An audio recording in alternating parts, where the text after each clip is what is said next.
불교인문대학에 입학해 주신 여러분들을 감사드립니다. 오늘부터 가을 학기 여러분들의 강의를 맡게 된 원자, 담자, 원담 스님이라고 합니다. 서남사 불교인문대학 이제 2달 전에 새로운 신임 주지 스님이 저하고 같이 들어와가지고 한 팀이 돼가지고 서남사를 다시 중흥해보자 이런 원력으로 우리가 함께 모였습니다. 지금 여기에 서남사에 위에서 일하시는 종무소 또 보살님들, 거사님에서 많이 참석하셨네요. 감사합니다. 서남사 불교대학 교재는 이제 부탁 프로젝트로 시작합니다. 지금 이제 계절이 돌고 돌아서 이제 계절이 변곡점을 맞이해가지고 이제 한여름이 지나고 가을로 들어가는 접어드는 골목길로 들어섰습니다. 이제 서남사 숲속에서는 아침 저녁으로 참매미 소리가 들리고 또 평소에 들리지 않았던 곤충 소리가 크게 들립니다. 참매미 소리는 저게 여름이 다 가고 가을이 온다는 소식을 우리한테 알려주는 거예요. 그리고 세월이 쏜살같이 지나가고 또 어떤 사람은 세월이 물처럼 강물처럼 천천히 흘러간다고 이야기하는데 사실은 세월이 흘러가는 것도 마디가 있어가지고 대에도 마디가 있다 이런 말이 참 재미가 있습니다. 시절이라 대시자에 이 마디절자거든. 똑같은 계절을 보내더라도 마디가 지니까 뭔가 기다림과 설레임이 있는 것 같아요. 그래서 긴 겨울 이제 봄이 오면은 새로 희망이 올까 4월이 오면 이런 영화도 있고 또 지금 이때쯤에 분명히 9월이 오면 9월이 오는 소리 유행가 가사가 있죠? 9월이 오면 뭔가 좋은 일이 있겠지.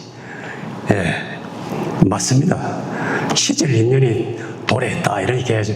시절 인연이 돼서 그 일이 이루어졌다. 시절 인연이 돼서 우리가 만났다 이런 이야기를 하잖아요. 맞습니다. 여러분들과 제가 만나게 된 것은 서남사의 시절 인연이 도래했다 이렇게 말할 수가 있어요. 그래서 이제 인이 되고 연은 이렇게 되는데 인은 주체적으로 내가 의도를 일으킨 요인 그리고 그 의도는 씨앗을 뿌린 것과 같아가지고 주변의 재반 여건이나 환경이 도와줘야 꽃이 피고 열매가 맺거든. 그게 연입니다. 인연으로 세상을 다 설명하는데 그러면은 이때쯤이면 항상 우리가 나오는 시가 있어요. 한 송이 국화꽃을 피우기. 여러분들 국어 시간에 공부 잘하는 사람은 다 외웠을 거예요. 한 송이 국화꽃을 피우기에 봄부터 소쩍새는 그렇게 울었나 보다. 한 송이 국화꽃을 피우기에 천둥한 먹구름 속에서 그렇게 쳤나 보다. 그리고 한 칸 띄우고 노란 내 꽃잎이 피려고 간밤에는 무서리도 그렇게 깊게 쳤나 보다 이렇게 하잖아요. 그 국화꽃이 피려고 하는 것 그것은 인이라고 할 수 있어요. 근데 국화꽃을 피게 도와주기 위해서는 소쩍새도 필요하고 번개불, 천둥번개도 필요하고 구름과 달과 별과 해도 필요하고 그리고 쓰리도 필요하다. 모든 자연 조건이 필요해요. 물론 자연 조건뿐만 아니라 그 자연이 제대로 운행하려면은 지구가 있어야 되는데 지구가 자전거 공전 궤도를 돌아야 되는데 그럼 태양계가 이렇게 딱 있고 은하계도 있고 또 넓혀가면은 은하계와 태양계가 다 제대로 되기 위해서는 중력장이 다 건실하게 다 건설이 되어 있어야 되는데, 이 중력장은 우주 전체로 연결돼 가지고 우주적 사건이에요.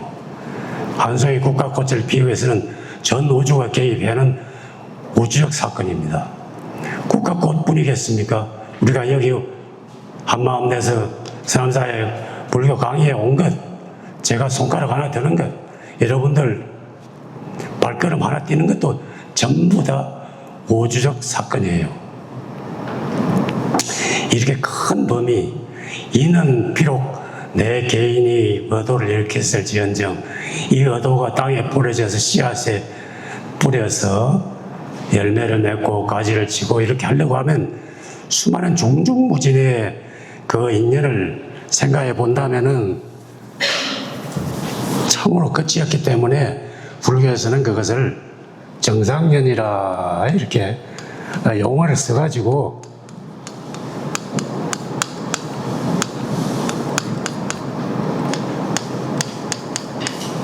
정상연이라 이렇게 이야기해요. 이거는 불교의 용어예요. 이거는 하나의 씨앗이 꽃을 피기 위해서는 전 모든 조건들이 다 도와줘야 된다. 이게 우주적 사건이다. 그러면 고마워해야 할 일밖에 없어요. 우리는 자기가 잘나가지고 자기 마음대로 산다고 자기가 자기 능력껏 산다고 하는데, 이 우주가 나를 살려주기 위해서 아침부터 저녁까지, 아침에는 해가 떠야 되고 저녁에는 해가 지어야 되고 지구가 정확하게 24시간 돌아야 되고 다 운행을 해줘요. 그렇기 때문에 우리는 편안하게 살 수가 있어요. 나는 살만한 자격 있는 사람이라 그걸 생각할 때 감사하게 생각하지 않을 수가 없어요. 자, 그리고 이제 계절의 순환, 추나추동 계절의 순환이 있듯이 우리 인생에도 계절이 있는데, 그것이 뭐냐 하면은 생로병사예요. 생로병사 많이 들어보셨을 거라. 태어나서 늙고 병들고 죽어간다 이거지. 부처님께서 이게 이제 간단히 생로병사라고 했는데, 태어나서 죽을 때까지 우리가 겪는 모든 인간의 경험은 생로병사로 포섭이 돼요. 우리의 스승 부처님께서는 생로병사는 가치 판단을 하기로 고통이다 이렇게 말씀하셨어요. 자, 그럼 모르는 사람은 불교는 염세주의인가? 아니면 허무주의인가? 아니면 고행주의인가? 이렇게 이야기하겠지. 그러니까 조금 더 들어봐야 되는 거예요. 이거는 부처님께서 세상을 다 살아보시고, 생로병사, 인간의 삶이라는 것은 고통인데 고통이라 하는 이유가 있다 이 말이에요. 그 이유가 뭔가 하면은 뜻대로 되지 않는다 이거지. 내 인생이 내 뜻대로 이루어졌으면 이렇게 살 수 있겠는가? 살았겠는가? 뜻대로 되지 않기 때문에 항상 불만족이 남아있기 때문에 모든 일들을 마치고 보면은 전부 불만족인 점이 있습니다. 만족이 없어요. 세 번째로 무상한 거예요. 내 손으로 잡을 수가 없어요. 언제 빠져나갔는지. 그렇게 재미있고 흥미진진했던, 그렇게 즐거웠던 일들도 순간적으로 사라져버려요. 남는 거는 나에게 아무것도 없어요. 세상 만사 모든 즐겁고 괴로운 경험을 내 손에 딱 잡고 싶은데 펴보면 아무것도 없어요. 무상하다. 뜻대로 되지 않는다. 항상 불만족이다. 그리고 무상하다. 그렇기 때문에 이걸 한마디로 부처님께서는 고다 이렇게 말씀하신 거예요. 한마디로 말하면 인생 문제인데, 인생 문제를 심각하게 생각하신 분들이 있어요. 우리는 그냥 그렇거니 다 인생에서 제일 무상하구나. 가을이 되면 낙엽이 떨어지면 인생 무상이네 이러고 지나가겠지만은, 이 문제를 심각하게 생각하신 영적인 세상에 있어요. 그런 분들은 사춘기가 되면 벌써 이 세상은 선생님과 부모님이 가르쳐 준 거하고는 달라 의심하는 사람이 생겨요. 그런 사람은 이 문제를 자꾸 늘어져요. 이 문제를 갖다가 1대4 인연이라 이렇게 이야기해요. 1대4 인연이다.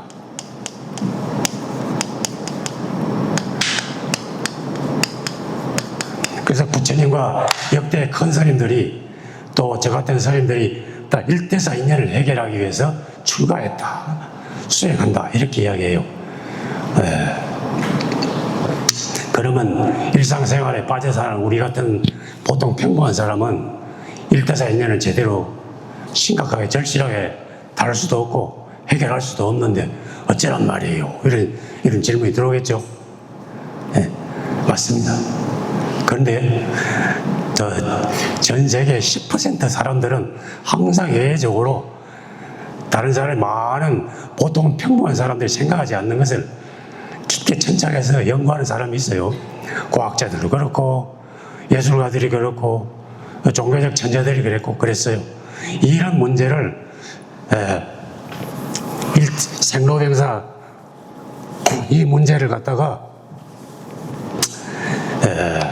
폴 틸리키라는 사람, 서양의 신학자, 이런 사람은 궁극적 관심이라고 이야기했어요.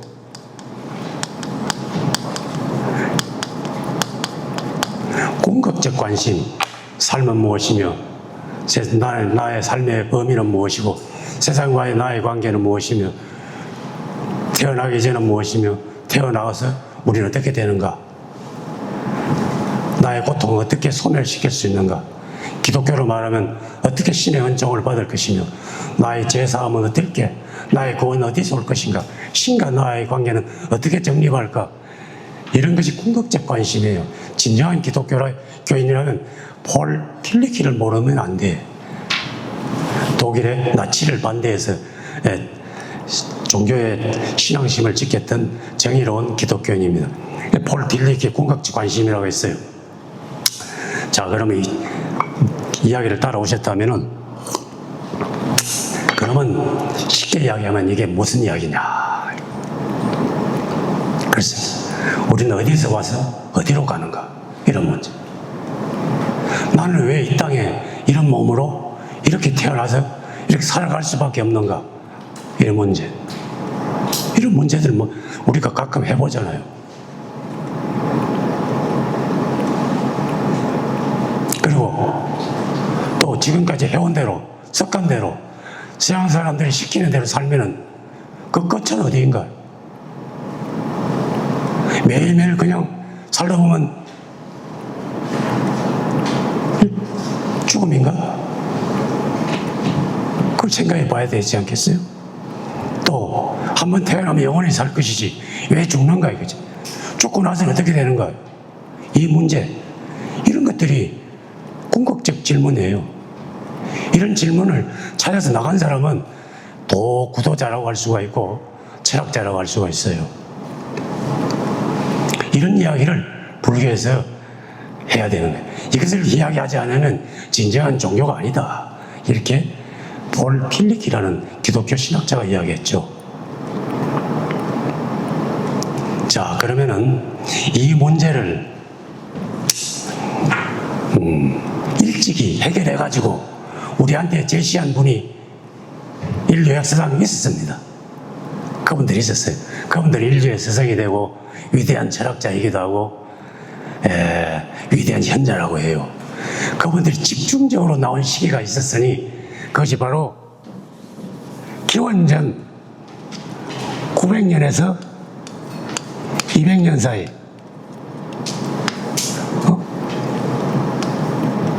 왜 갑자기 색깔이 달라질까? 기원전 900년에서 200년 사이를 The Age of Axis라고 해가지고 추측의 시대, 추측 시대라고 이야기합니다. 이것을 이야기했던 분이 바로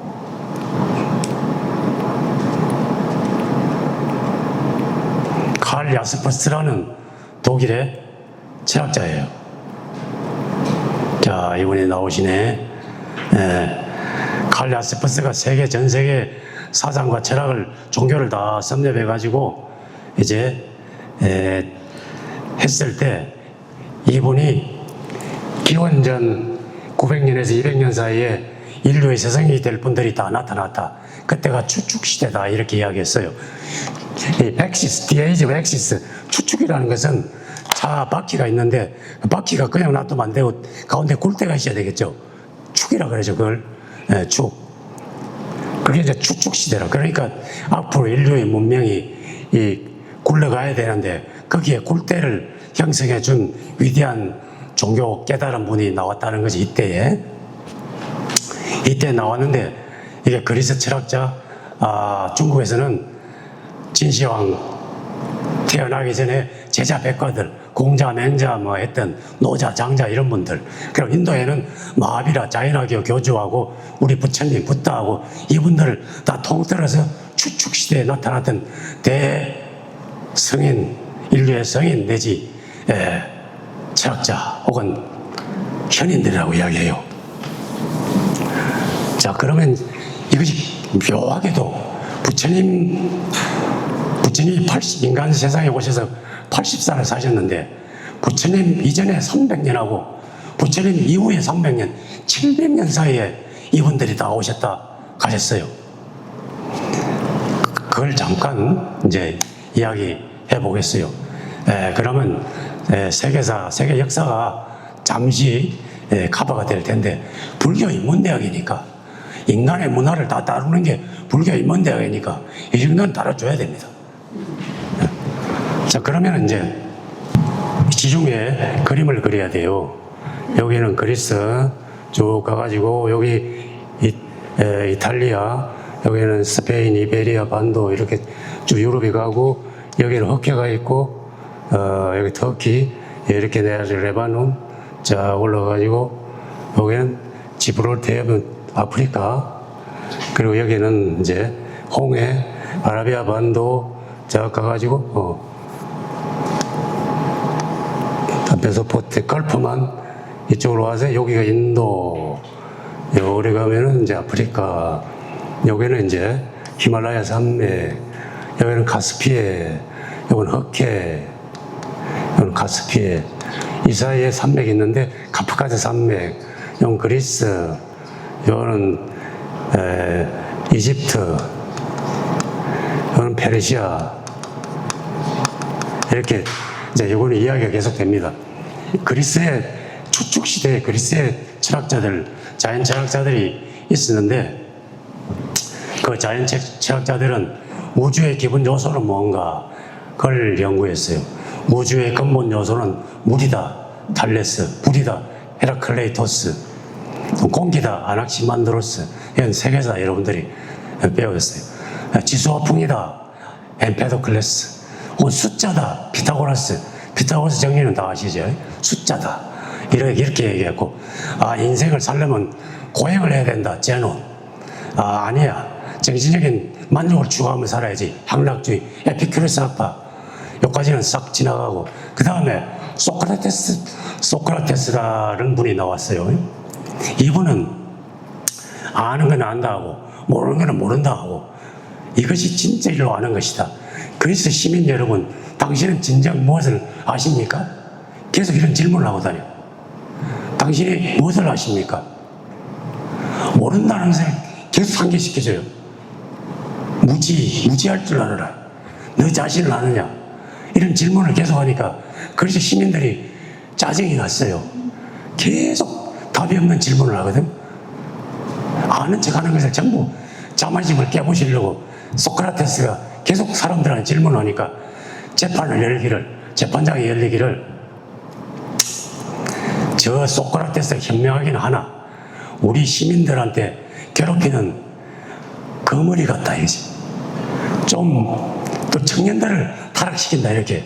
청년들이 물이 들어 소크라테스 이야기를 많이 들어가지고 모든 걸 회의하게 만드니까 그래서 소크라테스를 이제 법정에 세웠는데 도편 추방이라고, 추방이냐 아니면 독배를 마실 것이냐. 이제 스스로 독배를 마셨어요. 돌아가셨어. 그 제자, 수제자 플라톤이 우리 스승은 왜 돌아가셔야 뻔했을까? 일생 동안 그것을 연구해가 철학자가 됐어요. 스승을 변호하기 위해서. 그 제자 아리스토텔레스가 나왔죠. 소크라테스, 플라톤, 아리스토텔레스, 서양 철학의 대 스승들이에요. 그리스는 이렇게 딱 커버가 돼요. 그럼 중국은 어떻게 되냐? 중국은 춘추전국 시대라고 들어봤죠. 곳곳에 그냥 무사들, 장수 그룹이 있어가지고 끊임없이 전쟁을 하는 거라. 춘추 5패, 전국 7후, 진초현제 아니죠. 진짜 5월제. 이 작은 나라들이 중원 대륙을 다 갈라가지고 계속 전쟁을 하는 거예요. 그 가운데서 이제 부국강변에서 통일하는 이제 일이 남았어요. 거기서 이제 공자 이런 사람이 나와가지고 세상을 다스리는 건 좋은데 인자하게 다스려야지. 왕도를 이야기해요. 왕도하지 않고 무지몽매하게 백성을 괴롭히는 것을 패도라고 이야기해요. 패자가 됐다 이런 말 하죠. 왕도와 패도를 이야기하는데 왕도 정치를 이야기했어요. 그리고 맹자는 왕이라도 백성을 잘못 받들면은 법에 어긋나면은 바꿀 수 있다. 역성혁명을 이야기했고, 그 다음에 법치주의, 법으로 다스려야 된다. 한비자, 이사 이런 사람은 진시황을 도와줘가지고 법으로 완전히 형벌제도로 천하를 통일하게 해줬어요. 이런 사람들. 근데 노자, 장자 이런 분들은 제발 좀 인간 좀 그대로 놔두게. 제도도 필요 없고 왕이 왜 필요해. 그냥 농촌에 조용히 살게. 전원으로 돌아가지고 무정부주의로 살아라. 노자, 장자 사상입니다. 그리고 중국에 또 다른 특이한 분이 계셨으니 묵자라고 하는데, 많이 먹고 살자 이게 아니고 묵자라는 분이 있었는데 이분은 예수와 같아. 전쟁 좀 제발 하지 마세요. 반전. 서로 사랑해야 됩니다. 이상하게 예수하고 닮았어요. 묵자라는 분이 계셨어요. 이게 중국의 이제 제자 백가라. 이제 이게 고관은 다 끝났고 이제 인도로 오면은 인도에는 마하비라와 붓다가 계셔요. 마하비라는 이제 우리가 알듯이 이제 자이나교 교주인데 이분은 이제 끊임없이 고행하면서 하루도 거기에 머물지 않아요. 유행 방랑을 하면서 지금도 그래요. 빨가벗고 살아 그냥. 이제 아직 도덕적 훈련이 안 된 사람은 하얀 옷을 입어요. 지금도 백이파 공이파가 있어가지고 지금도 다큐멘터리 보셨어요? 빨가벗고 사는 사람이 있어요. 인도에. 이게 자이나교라. 끊임없이 고행을 해야 돼. 하는 이유는 우리가 죄를 지면은 검은 입자들, 검은 분자들이 우리한테 있다는 거라. 그걸 다 뽑아내야 된다는 거라. 그러니까 저렇게 살면 안 되고 고통을 줘야 되는 거예요. 그래서 이 머리 깎을 때도 선생님들은 칼로 깎는데 그분들은 손으로 뽑아야 돼. 근데 인상을 찡그리면 그날 점심 없어. 그만큼 고행주의라. 그리고 여자의 손길이 간 것은 일체 마시지도 먹지도 못해요. 전부 남자들이 따라다녀야 돼. 이 자이나교 성리를 살려주려면 물은 또 탁거리 마야 돼. 물속에 미생물이 있으면 안 되고 또 항상 마스크를 써야 돼. 공기 중에 곤충이 날아들으면 안 되니까. 그래서 계속 거기 빗자루 갖고 다녀야 돼. 발에 밟히면 안 되니까. 너무너무 불편하겠죠. 그게 이제 오늘 남아있어요, 이게. 그 부처님께서는 어리석은 자여, 내 악업은 그렇게 닦는 것이 아니다. 악업은 새까만 분자가 네 몸속에 박혀있는 게 아니고 네 마음속에 탐진치 3도 그것을 뽑아내면 정화된다. 이렇게 말씀하셨어요. 부처님은 고행도 하지 말고 너무 편하게도 살지 말라. 중도를 실천하라. 이렇게 말씀하셨지. 우리의 스승 부탁께서는. 자, 이게 BC 900년에서 200년 사이에 일어났던 일이에요. 부처님 오시기 전에 위대한 스승들이 왔다 간 이야기입니다. 그러면 인간이 지구가 문명이 쭉 석기시대, 신석기시대, 구석기시대, 신석기시대 해가지고 쭉 이렇게 발전해 오면서 어떤 단계에 왔기 때문에, 인간이 어떤 한계 상황에 왔기 때문에 방향을 바꾸지 않으면 안 되는 결정적인 시점이 왔기 때문에 이런 스승들이, 그리스에는 철학자 소크라테스, 중국에는 노자 장자가 오고 공자 맹자가 오고 인도에는 마하비라와 부다가 오실 수밖에 없는 상황은 어떻게 된 것인가, 그걸 알아봐야 됩니다. 그냥 부처님께서 아무 때나 문득 한번 가볼까 이렇게 한 게 오신 게 아니에요. 사이비 교주처럼 한판 해볼까, 세상사랑 이목을 한번 끌어볼까 이렇게 오신 게 아니에요. 그 때문에 필연적으로 인간의 고통과 고난이 있는 상황이 있었기 때문에 그걸 설명을 해야 돼요. 한 가지 설명해야 되고, 위대한 스승이 올 수밖에 없었던 인간의 실존적 한계 상황을 이야기해야 되고, 두 번째, 그 많은 스승들 중에 왜 붓다는 특별한가? 왜 많은 스승의 가르침과 붓다의 차별점은 뭔가? 그래야 우리가 부처님을 찾지. 부처님이 최고로 현명하고 효율적으로 실용적인 가르침을 줬다고 우리가 판단해야 그분을 따를 거 아니겠어요? 부처님 방법보다 더 좋은 게 있으면 여기 쓸 필요가 뭐가 있습니까? 네. 그걸 알아봐야 돼요. 그래서 이제 지금부터 그 말씀을 드리려고 합니다.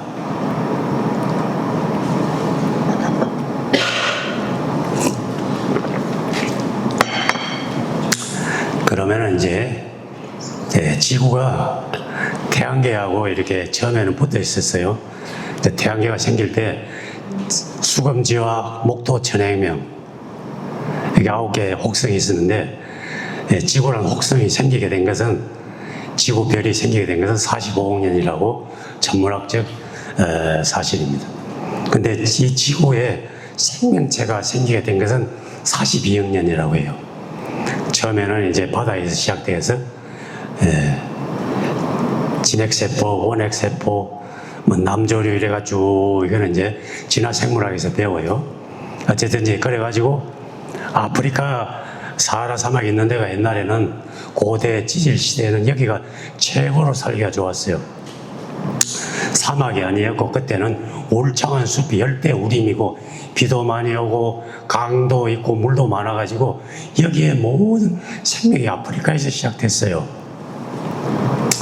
그래서 그 중에 인간하고 가장 가까운 종족이었던 호모 에렉투스는 이제 걸어 다닐 수 있다, 두 발로 걸어 다닐 수 있다 이 말이에요.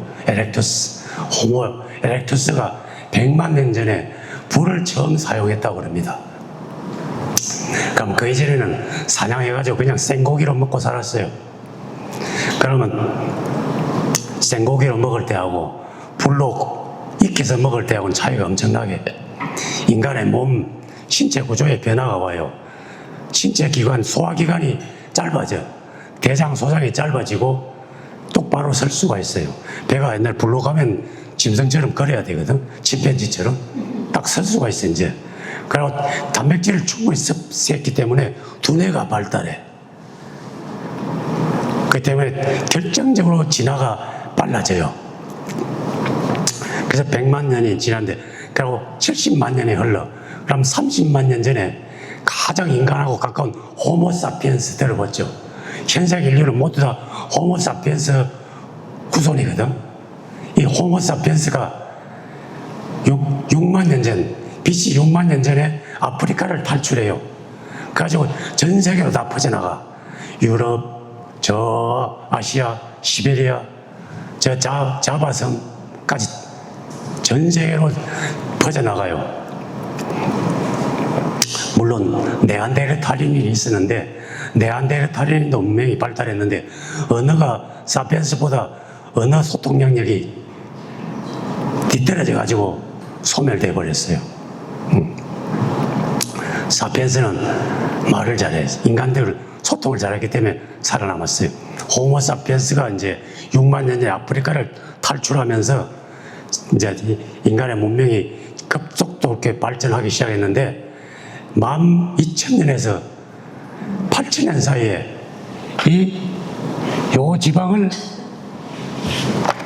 메소포타미아 지방이라고 그래요. 메소포타미아 지방, 오늘날 시리아, 레바논, 페르시아 일부, 이쪽 지역이라 이제 팔레스타인 이쪽 지역이 이제 메소포타미아라고 이야기를 해요.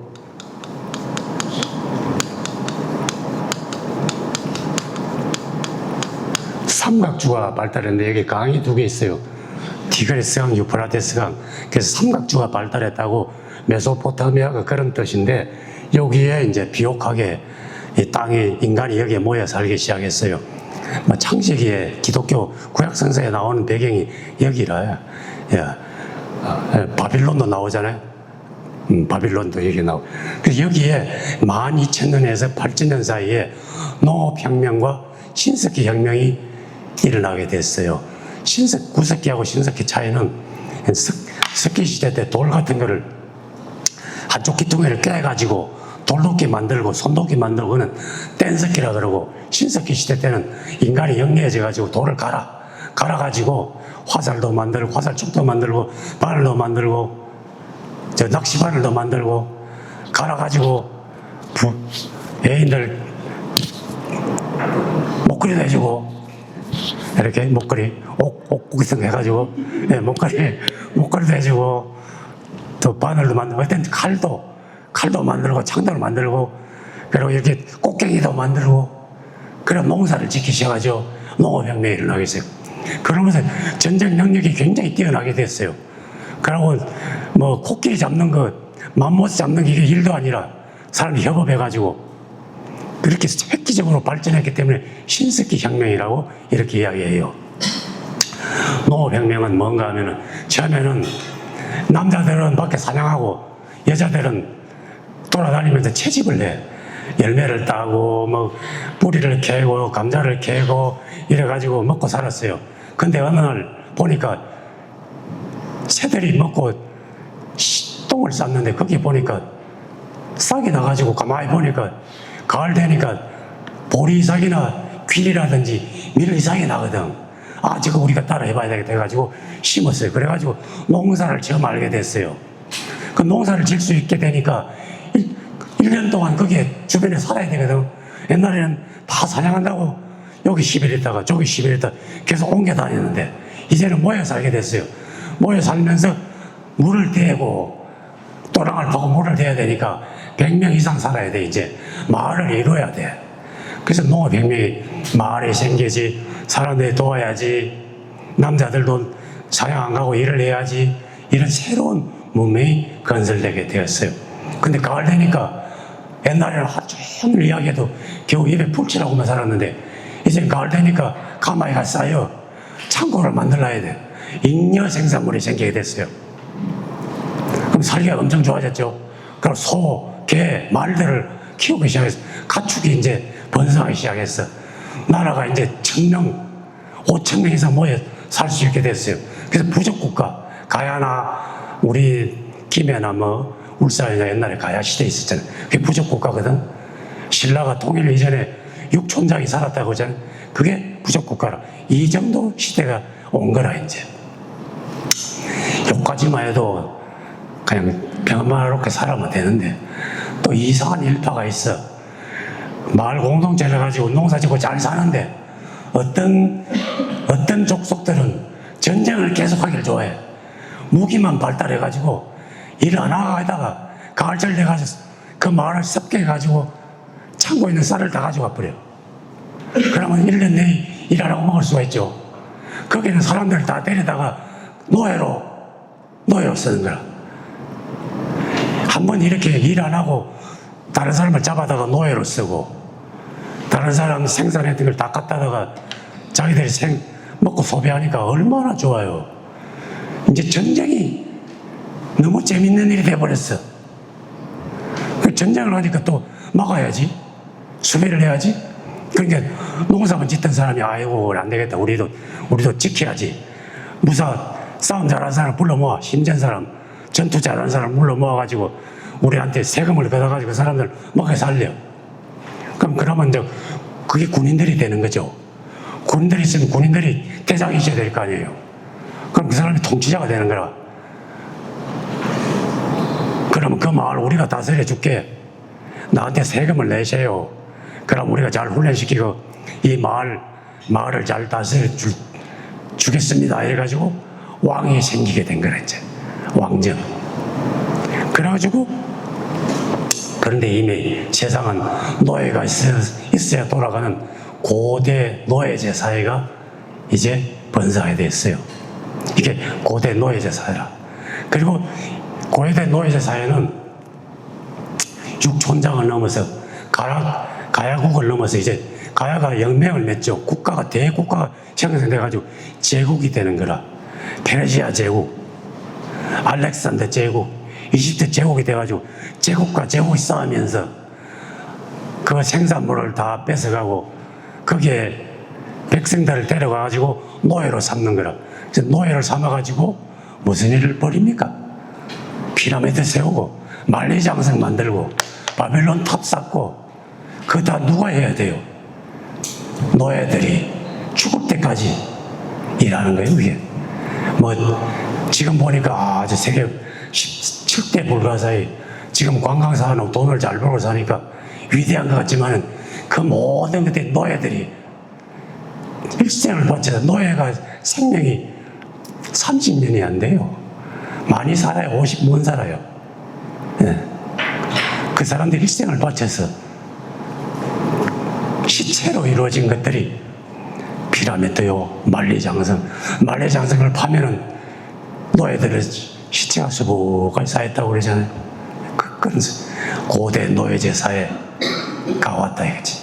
고대 노예제 사회의 사회적 모습, 이 절대 다수의 민중들의 고통을 해결해 주기 위해서 위대한 스승들이 나타났고, 부처님은 그때 시대 정신으로 어떤 해결책을 말씀하셨을까? 여기까지 이야기하고 10분 쉬다가 다시 해봅시다. 자, 10분 쉬세요.